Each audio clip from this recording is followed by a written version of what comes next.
Buenas tardes, buenas noches. Ahora que hoy traigo una pequeña explicación de lo que es centrales termoeléctricas. Mi nombre es Luis Moscoso y pertenezco a la Escuela de Ingeniería Eléctrica de la Universidad Técnica de Managua. En esta oportunidad nosotros vamos a tener el contenido de generalidades, ciclos termodinámicos, Carnot, Rankine y diagramas de calor, instalaciones de combustible, poder calorífico, extracción de humos, elementos auxiliares de una central térmica.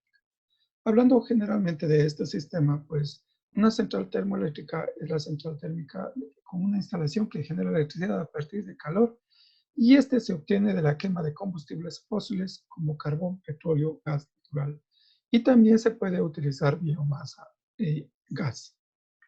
Viendo el diagrama que nosotros tenemos en la parte inferior, pues nosotros tenemos una central de combustible que usa para calentar el agua en una caldera y pasa a transformar este vapor al cual acciona una turbina, es decir, que este vapor está generando una fuerza sobre la turbina. Este provoca un movimiento y que conectado su eje a un generador y este a su vez a un transformador, pues va a poder transmitir electricidad. Es decir, que estamos utilizando la energía de calor transformándola a electricidad.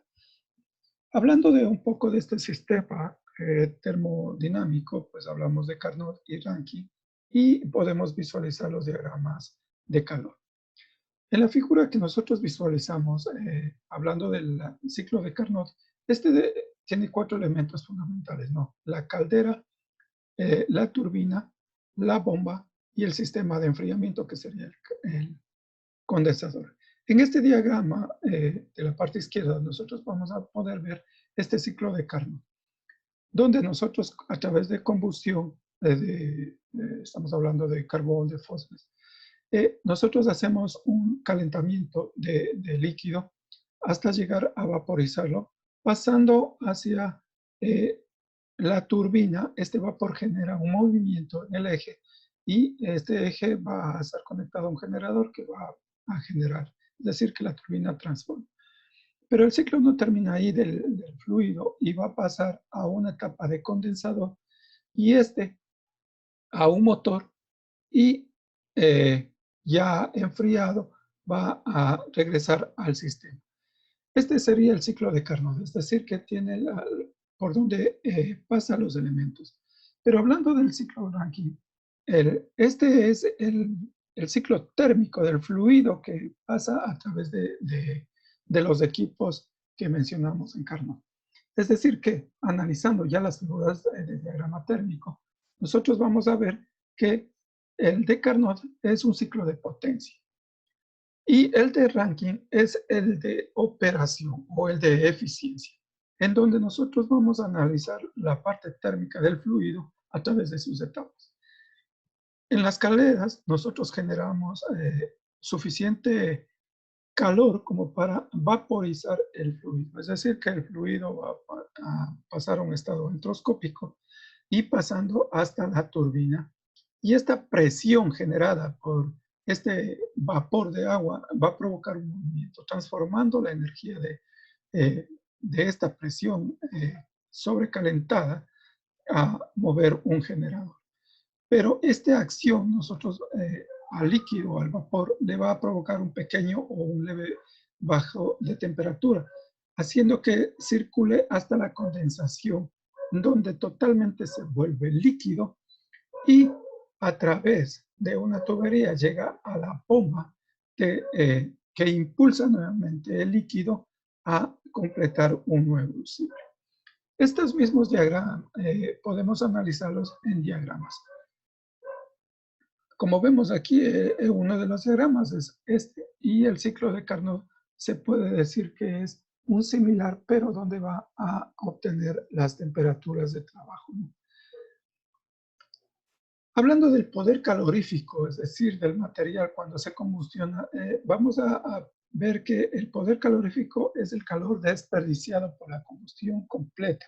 Es decir, que 1 kilogramo de combustible sólido o líquido o 1 metro cuadrado va a provocar un desperdicio. Como vemos en la figura, nosotros al provocar una combustión estamos desperdiciando cierta cantidad de temperatura. Pero hablando del poder calorífico, hay dos maneras de verlo, ¿no? El superior y el inferior. En el superior, analizando las figuras, nosotros es un sistema que podemos hacerlo en un lugar cerrado, es decir, pues una prueba.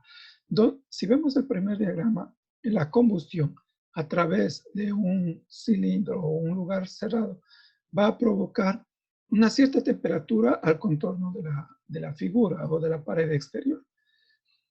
Eh, es decir, que podemos analizar la temperatura que cede a una pared exterior.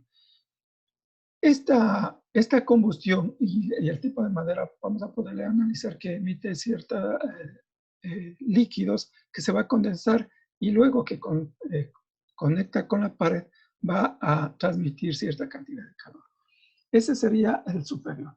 Y el inferior, en la figura de abajo, sería lo que usamos comúnmente en el domicilio, ¿no? Donde el vapor se desperdicia y la transferencia de calor va a producirse al aire. La extracción de humos nosotros podemos considerar que es el desecho que nosotros emitimos al medio ambiente.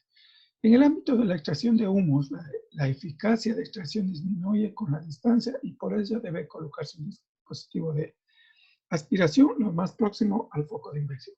Esto podemos encontrarle tanto natural como mecánico, o es decir, forzada. La natural va a ser con respecto a la temperatura. Si la temperatura ambiente es menor a la del calor, este va a permitir salir libremente. Pero si la temperatura ambiente es mayor a la que está combustionándose, va a necesitar utilizarse algo mecánico.